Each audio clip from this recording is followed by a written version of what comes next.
Hello dear students. तो dear students, last class में हम डिस्कस कर रहे थे डीएनएफ ब्लॉक एलिमेंट्स और लास्ट क्लास में डीएनएफ ब्लॉक एलिमेंट्स कंप्लीट हुआ था।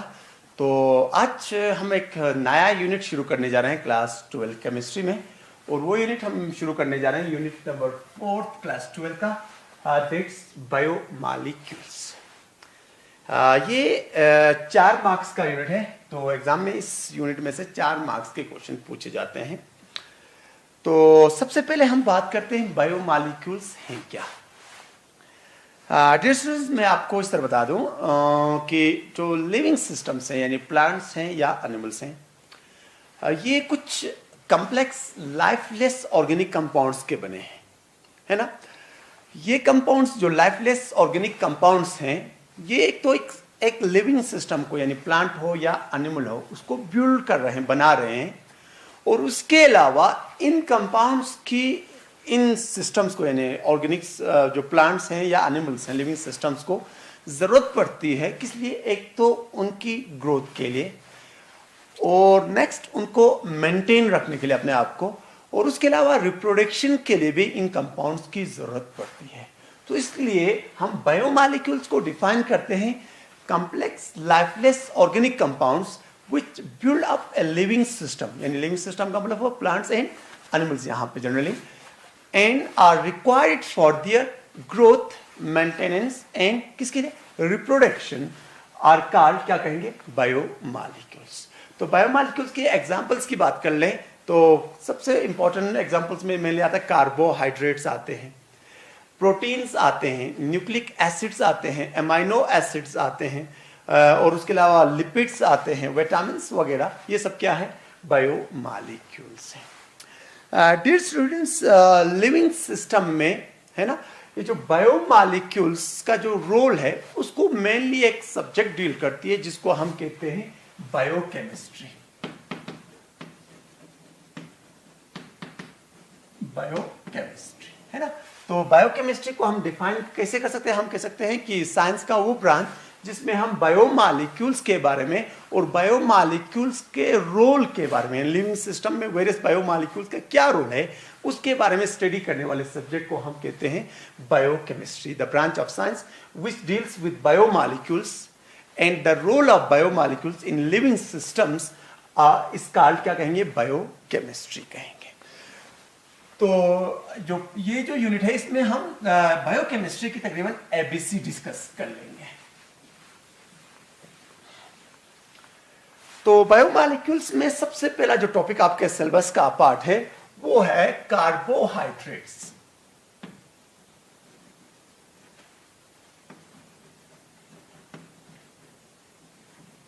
कार्बोहाइड्रेट्स, तो आज का हमारा टॉपिक भी वही है, कार्बोहाइड्रेट्स। कार्बोहाइड्रेट्स क्या है? होप आप लोग कार्बोहाइड्रेट्स से फेमिलियर होंगे। सिंपली मैं बता दूं, कार्बोहाइड्रेट जो हैं वो जनरली नेचुरली ओकरिंग कुछ ऑर्गेनिक कंपाउंड्स हैं जो बने होते हैं 3 एलिमेंट्स के, कार्बन, हाइड्रोजन और ऑक्सीजन। कार्बन, हाइड्रोजन और किसका? ऑक्सीजन का बना होता है। और ये जो कंपाउंड्स हैं इनको जनरली प्लांट्स प्रोड्यूस करते हैं। जो प्राइमरी प्रोड्यूसर्स हैं इनके क्या है? प्लांट्स हैं, by process known as photosynthesis, जिसके बारे में आपने बायोलॉजी में डिस्कस किया होगा। ये जो कंपाउंड्स है काफी अबेंडेंट है, यानी अगर हम बात कर लें एनिमल्स का, तो एनिमल्स के ड्राई मास का तकरीबन 70% जो मास है वो कार्बोहाइड्रेट की वजह से है। तो अब हम बात कर लेते हैं कार्बोहाइड्रेट्स की डिफिनेशंस, यानी कार्बोहाइड्रेट्स को डिफाइन कैसे कर लेंगे। तो 2 डिफिनेशंस कॉमनली आपको अपनी बुक्स में मिलेंगी, उनमें से एक जो है ओल्ड डिफिनेशन है और जो एक नई डिफिनेशन है।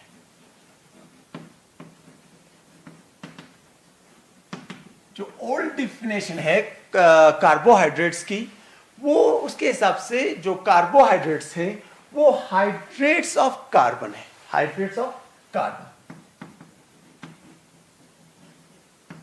हाइड्रेट्स ऑफ कार्बन, यानी पुरानी डिफिनेशन के तहत हम कह सकते हैं hydrates of carbon, carbon are called carbohydrates कह सकते हैं।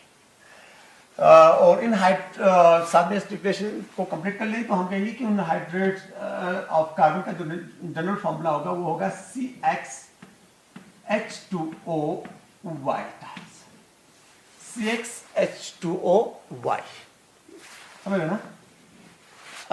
तो इस डिफिनेशन का प्रॉब्लम ये है, ये डिफिनेशन बहुत सारे ऐसे कंपाउंड्स जो कार्बोहाइड्रेट्स है ही नहीं उनको शामिल करती है कार्बोहाइड्रेट्स में। जैसे एक एग्जांपल मैं आपको बता दूं, आप लोगों ने सुना होगा मिथेनल। मिथेनल जो एक एल्डिहाइड है जिसका फॉर्मूला, एक्चुअल फॉर्मूला स्ट्रक्चर बात कर ले तो इस तरह होता है ना? तो इस कंपाउंड को अगर आप अच्छी तरह देखोगे तो इस फॉर्म में लिख सकते हो, यानी आप लिख सकते हो C क्या हो गया H2O, यानी in the form of hydrates of carbon के फॉर्म में ये लिख सकते हो। मगर सबको पता है कि ये असली में हाइड्रेट्स ऑफ कार्बन के फॉर्म में लिख सकते हो। उसका मतलब ये हुआ कि इस डिफिनेशन के हिसाब से मिथेनल भी क्या हो गया कार्बोहाइड्रेट। मगर सबको पता है कि मिथेनल कार्बोहाइड्रेट नहीं है बल्कि एक सिंपल एल्डिहाइड है। एक सिंपल क्या है एल्डिहाइड है। एल्डिहाइड की तमाम प्रॉपर्टीज ये दिखाता है ना? कार्बोहाइड्रेट्स की प्रॉपर्टीज ये दिखाता नहीं है, क्योंकि कार्बोहाइड्रेट्स के लिए बात बता दूं कि कार्बोहाइड्रेट जनरली ऑप्टिकली एक्टिव होते हैं और ये कंपाउंड ऑप्टिकली एक्टिव हो ही नहीं सकता क्योंकि इसकी प्लेन ऑफ सिमेट्री है ना? तो कहने का मतलब ये है कि ये जो डिफिनेशन है यानी हाइड्रेट्स ऑफ कार्बन कार्बोहाइड्रेट्स अगर आप कहते हो तो क्या हो जाएगा कि बहुत सारे ऐसे कंपाउंड जो असली में कार्बोहाइड्रेट्स है ही नहीं वो भी इस डिफिनेशन के हिसाब से कार्बोहाइड्रेट्स में शामिल हो जाएंगे। और बहुत सारे ऐसे कंपाउंड्स जो कार्बोहाइड्रेट्स हैं बेटा मगर ये इस डिफिनेशन को फॉलो नहीं करते हैं तो उनको आपको क्या करना पड़ेगा एक्सक्लूड करना पड़ेगा। तो इसलिए ये जो डिफिनेशन है वो रिजेक्टेड है, उस डिफिनेशन का आप इस्तेमाल होता नहीं है। हाइड्रेट्स ऑफ कार्बन हाइड्रोकार्बन्स कहना गलत है। मोर और ये भी याद रखना कि कार्बन कोई हाइड्रेट बनाता ही नहीं है तो इसलिए इस डिफिनेशन का कोई बेस बनता नहीं है। तो अब हम मॉडर्न जो डिफिनेशन अभी जो डिफिनेशन हम इस्तेमाल करते हैं उसकी बात करते हैं, यानी अभी हम कार्बोहाइड्रेट्स को कैसे डिफाइन कर लेंगे। डियर स्टूडेंट्स, जो अभी जो मॉडर्न डिफिनेशन है वो कुछ ऑब्जर्वेशन के बेसिस पे है, कुछ केमिकल प्रॉपर्टीज के बेसिस पे। यानी केमिकल प्रॉपर्टीज के बेसिस पे ये पता चला है कि जितने भी कार्बोहाइड्रेट्स हैं उनमें एक तो एल्डिहाइडिक ग्रुप या कीटोनिक ग्रुप होता है। कीटोनिक ग्रुप समझ लो ना, या एल्डिहाइडिक ग्रुप होता है या तो क्या होता है कीटोनिक ग्रुप होता है। और उसके अलावा बहुत सारे OH ग्रुप्स होते हैं। बहुत सारे क्या होते हैं OH ग्रुप। तो उसका मतलब ये हुआ कि यहां से हम कह सकते हैं कि जो कार्बोहाइड्रेट्स हैं या वो होंगे क्या होंगे पॉलीहाइड्रोक्सी एल्डिहाइड्स होंगे या होंगे पॉलीहाइड्रोक्सी कीटोन्स होंगे, या तो पॉलीहाइड्रोक्सी एल्डिहाइड्स होंगे या तो पॉलीहाइड्रोक्सी कीटोन्स होंगे। और मोर ये भी पता चला है कि जो मैक्सिमम कार्बोहाइड्रेट्स है ये ऑप्टिकली एक्टिव होते हैं। ऑप्टिकली क्या होते हैं एक्टिव होते हैं, है ना?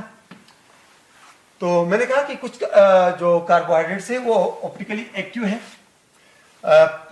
ना? उसके अलावा मैंने कहा कि या तो CHO ग्रुप है या तो कीटोनिक ग्रुप है ना? या और बहुत सारे क्या है OH ग्रुप्स हैं, है ना? तो इसलिए हम कह सकते हैं कि ऑप्टिकली एक्टिव पॉलीहाइड्रोक्सी एल्डिहाइड्स और पॉलीहाइड्रोक्सी कीटोन्स को हम क्या कह सकते हैं कार्बोहाइड्रेट्स कह सकते हैं। और उसके अलावा कुछ ऐसे कंपाउंड्स हैं, है ना, जो कार्बोहाइड्रेट्स हैं जिनको जब हम हाइड्रोलाइज करते हैं, उसमें जब पानी ऐड करते हैं तो उस टाइम पे वो क्या बनाते हैं ऑप्टिकली एक्टिव पॉलीहाइड्रोक्सी एल्डिहाइड्स बनाते हैं या ऑप्टिकली एक्टिव पॉलीहाइड्रोक्सी कीटोन्स बनाते हैं, है ना? या ऑप्टिकली एक्टिव पॉलीहाइड्रोक्सी एल्डिहाइड्स भी बनाते हैं और ऑप्टिकली एक्टिव पॉलीहाइड्रोक्सी कीटोन्स भी बनाते हैं। तो उन कंपाउंड्स को भी हम क्या कह सकते हैं कार्बोहाइड्रेट्स कह सकते हैं। तो कार्बोहाइड्रेट्स की कंप्लीट डिफिनेशन क्या बन जाएगी, हम कह सकते हैं ऑप्टिकली एक्टिव पॉलीहाइड्रोक्सी एल्डिहाइड्स और ऑप्टिकली एक्टिव पॉलीहाइड्रोक्सी कीटोन्स और the compounds which give such compounds, है ना, such compounds on hydrolysis are called क्या कह सकते हैं कार्बोहाइड्रेट्स। तो होप आप लोगों को कंप्लीट डिफिनेशन कार्बोहाइड्रेट्स की समझ आई होगी। हम कहते हैं ऑप्टिकली एक्टिव पॉलीहाइड्रोक्सी एल्डिहाइड्स और पॉलीहाइड्रोक्सी कीटोन्स और सच compounds or the compounds which give such compounds on hydrolysis are called carbohydrates। तो ये हो गया all about definition of carbohydrates. तो होप आप लोगों को कार्बोहाइड्रेट्स क्या है इसकी डिफिनेशन समझ आई होगी। तो अब हम थोड़ा बात कर लेते हैं क्लासिफिकेशन की, classification of carbohydrates.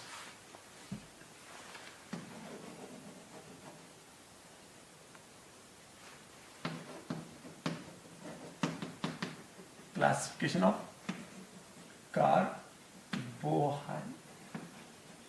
Carbohydrates.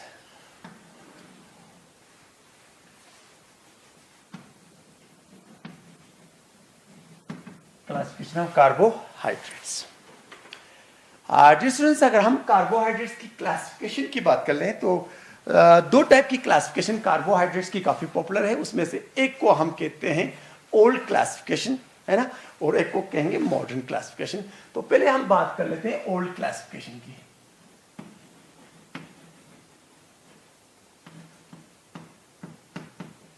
Old classification की बात कर लेते हैं। डियर स्टूडेंट्स, याद रख लेना कि जो ओल्ड क्लासिफिकेशन है कार्बोहाइड्रेट्स की, वो उनकी प्रॉपर्टीज के बेसिस पे, physical properties, mainly physical properties के बेसिस पे, मेन उनमें से भी एक टेस्ट है, सॉल्युबिलिटी है, और कि वो क्रिस्टलाइन है कि एमोर्फस है, यानी अरेंजमेंट किस तरह की है ना। तो याद रख लेना कि ओल्ड क्लासिफिकेशन में वो तमाम कार्बोहाइड्रेट्स जो क्रिस्टलाइन होंगे, जो क्या होंगे, क्रिस्टलाइन होंगे, वाटर सोल्युबल होंगे। वाटर क्या होंगे, सॉल्व यानी पानी में डिजॉल्व हो जाते होंगे, और उसके अलावा जिनका स्वीट टेस्ट होगा,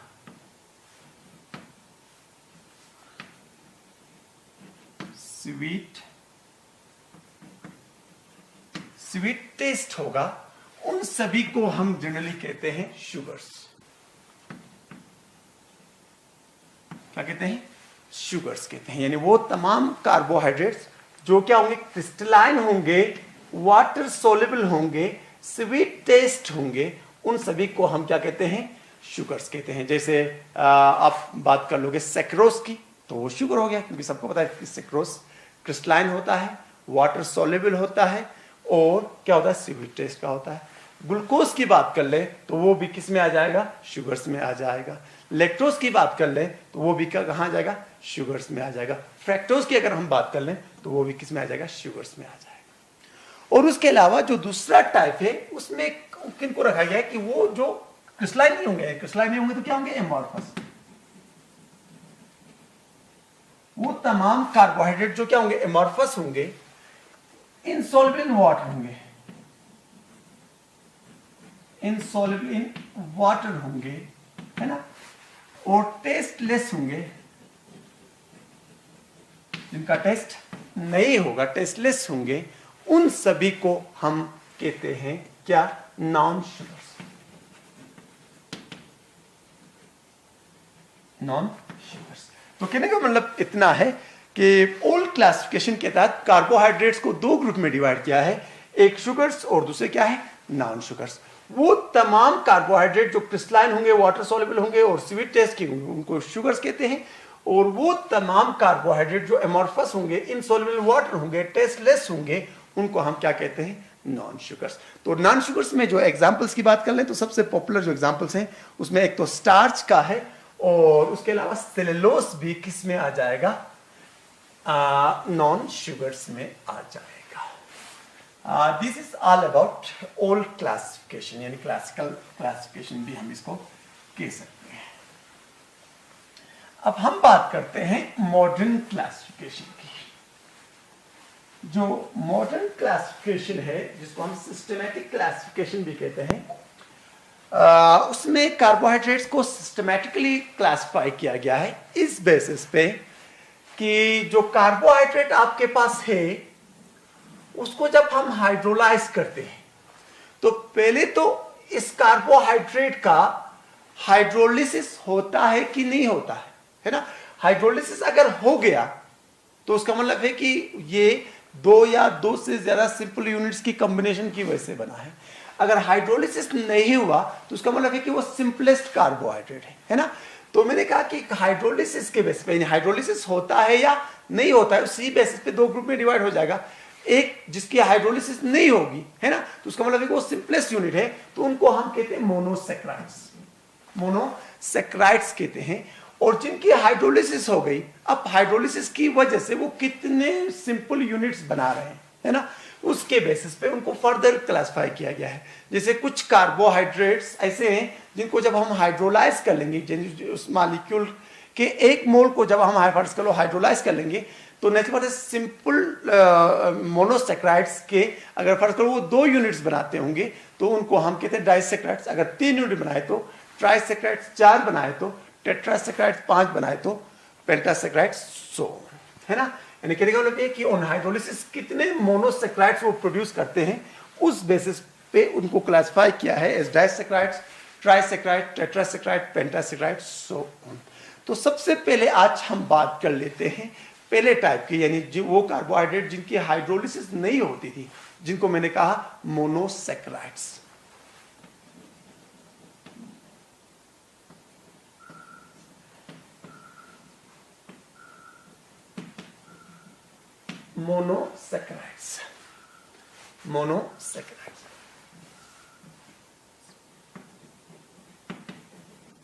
मोनोसेक्राइड्स की बात कर लेते हैं। तो मैंने पहले कहा कि मोनोसेक्राइड्स कौन से कार्बोहाइड्रेट्स हैं। अगर आपसे कोई कहे तो सिंपली याद रखें ना कि वो कार्बोहाइड्रेट्स जिनको जब हम हाइड्रोलाइज कर लोगे, जिनको जब आप वाटर ऐड कर लोगे, तो अगर उनकी हाइड्रोलिसिस ना हो जाए, यानी उनकी हाइड्रोलिसिस की वजह से उससे भी सिंपल यूनिट्स अगर नहीं बनते होंगे, तो उनको हम क्या कहते हैं, मोनोसेक्राइड्स। यानी simple carbohydrates which cannot be hydrolyzed into simple compounds are called, क्या कहेंगे, मोनोसेक्राइड्स, है ना। जो मोनोसेक्राइड्स हैं उनमें जो ग्रुप है, यानी ग्रुप एल्डिहाइडिक है या कीटोनिक ग्रुप, यानी फंक्शनल ग्रुप जो है वो एल्डिहाइडिक है या कीटोनिक है, उस बेसिस पे मोनोसेक्राइड्स को 2 ग्रुप्स में डिवाइड किया गया है। यानी वो तमाम मोनोसेक्राइड जिनमें एल्डिहाइडिक ग्रुप होगा उनको हम एल्डोसिस कहते हैं, एल्डोसिस, और जिनमें कीटोनिक ग्रुप होगा उनको हम कीटोसिस कहते हैं। एक ये क्लासिफिकेशन याद रखें ना। और उसके अलावा और भी एक तरीका है मोनोसेक्राइड्स को फर्दर क्लासिफाई करने का, वो है इस बेसिस पे जो मोनोसेक्राइड है उसमें कार्बन कितने हैं उस बेसिस पे भी क्लासिफाई कर सकते हैं। जैसे सबसे कम कार्बन हो सकते हैं 3, तो जब 3 कार्बन होंगे तो उसको हम जनरली ट्रायोस कहते हैं, ट्रायोस, है ना। अगर 4 होंगे तो उसको टेट्रोस कहते हैं, टेट्रोस। अगर 5 होंगे तो उनको पेंटोस कहते हैं। इस तरह अगर 6 कार्बन होंगे तो उसको हेक्सोस कहते हैं, हेक्सोस, है ना। तो इस तरह क्लासिफाई कर सकते हैं। इसी तरह 7 होंगे तो हेप्टोसो। तो मैंने कहा कि मोनोसेक्राइड्स की 2 तरह की क्लासिफिकेशन मेनली पॉपुलर है। उसमें से एक है ग्रुप क्या है उस बेसिस पे, एल्डिहाइडिक ग्रुप है तो एल्डोसिस, कीटोनिक ग्रुप है तो कीटोसिस। और उसके अलावा नंबर के बेसिस पे मैंने कहा कि 3 होंगे तो ट्रायोसिस, 4 होंगे तो टेट्रोसिस, 5 होंगे तो पेंटोसिस, 6 होंगे तो हेक्सोसिस। इस तरह भी हम क्लासिफाई कर सकते हैं। तो डियर स्टूडेंट्स, मोनोसेक्राइड्स में जो सबसे सिंपलेस्ट मोनोसेक्राइड्स हैं वो ट्रायोसिस हैं, ट्रायोसिस है। और 2 ट्रायोसिस काफी पॉपुलर है, जिसमें से एक को हम गिल्सेल्डिहाइड कहते हैं और एक को डाइहाइड्रोक्सी एसीटोन कहते हैं। तो गिल्सेल्डिहाइड की बात कर ले तो गिल्सेल्डिहाइड में एल्डिहाइडिक ग्रुप होता है CHO, है ना। और उसके अलावा कार्बन 1, ये सेकंड कार्बन पे यहाँ पे OH, यहाँ पे H, और कार्बन नंबर 3 पे CH2OH। तो इसको हम कहते हैं गिल्सेल्डिहाइड, है ना। और जो दूसरा ट्रायोस जो काफी पॉपुलर है वो है ये वाला CH2OH, C double bond O, CH2OH। तो इसको हम कहते हैं डाइहाइड्रोक्सी एसीटोन कहते हैं, डाइहाइड्रोक्सी एसीटोन। तो ये 2 ट्रायोसिस है। इन ट्रायोसिस की बात कर लें तो ये जो है ये भी ट्रायोस है, ये भी ट्रायोस है, यह तो पता चला है। और उसके अलावा याद रखना ये एल्डोस है, मगर ये कौन सा है, कीटोस है। तो ये सबसे सिंपलेस्ट मोनोसेक्राइड्स हैं, जिसमें से इसको मैंने कहा ग्लिसरॉल्डिहाइड कहते हैं, और इसको हम क्या कहते हैं, डाइहाइड्रोक्सी एसीटोन कहते हैं, डाइहाइड्रोक्सी एसीटोन कहते हैं। और अगर हम बात कर लें जो मोस्ट कॉमन जो मोनोसेक्राइड्स हैं, तो उसमें एक तो राइबोस आता है, सबको पता हो राइबोस, जिसका फॉर्मूला होता है C5H10O5 राइबोस, जो न्यूक्लिक एसिड्स में भी प्रेजेंट होता है, वो आप लोगों को आइडिया होगा। और उसके अलावा एक तो फ्रैक्टोस और ग्लूकोस, H12O6 है ना, general formula fructose as well as glucose का, दोनों का यही होता है। मगर इन दोनों में डिफरेंस ये होता है कि जो ग्लूकोज है उसमें एल्डिहाइडिक ग्रुप होता है, और जो कीटोस है उसमें कीटोनिक ग्रुप होता है। फ्रैक्टोस में सॉरी, जो फ्रैक्टोस है उसमें क्या होता है, कीटोनिक ग्रुप होता है। तो नेक्स्ट क्लास में इंशाल्लाह हम डिस्कस कर लेंगे कि ये जो ग्लूकोज और फ्रैक्टोस के जो स्ट्रक्चर्स है वो कैसे हैं, तो उसके बारे में इंशाल्लाह हम नेक्स्ट क्लास में डिस्कस कर लेंगे। Thank you.